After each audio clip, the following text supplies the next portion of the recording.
This last slide here. This one is a very interesting one. It's supposed to show you how far we have come. And look at the expansionary nature of our budget. When you are broke, do you spend more or you spend less? You spend less. But this is the only government that does the reverse. And you are not America. America can do that. Because they are never broke. They are the ones printing the dollar. You don't print the dollar. So you will be broke. Our government is increasing its expenditure by practically 40%.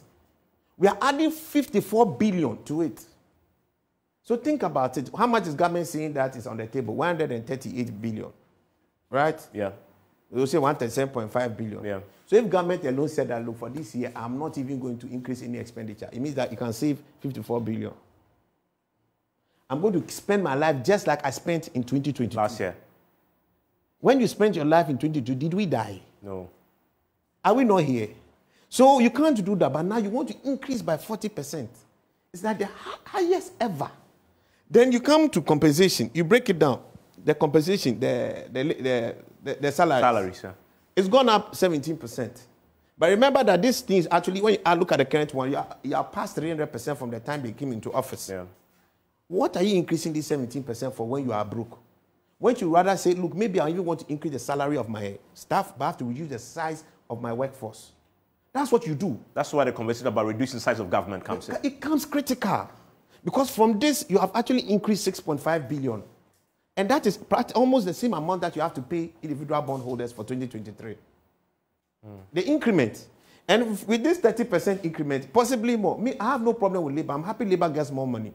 But labor has it more efficient. So if the labor is oversized, you reduce it. And you rather move labor where it matters a little more.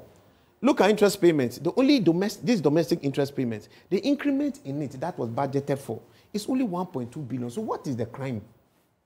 In fact, it's actually a reduction. The plan for it is a reduction, minus 4%. So with that minus 4%, you can still survive and even pay every local bondholder. Not even individual, everybody. So if you take out just the individuals from inside, you take our coupon portion out of it, it's also about some 1-point-something billion, just about this. Plus the entire portion that is maturing, combined, you get about 6.6 billion. Other expenditure, you have increased your other expenditure by 18 billion.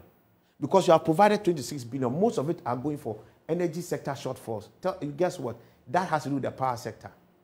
You take a company like ECG. ECG is losing about 3 to 4 billion cedis every year. It's just until recently that we've really had a good MD. What's his name? The gentleman's name? Samuel Dubik Mahama. Yeah. And he's trying to reform the place. Yeah.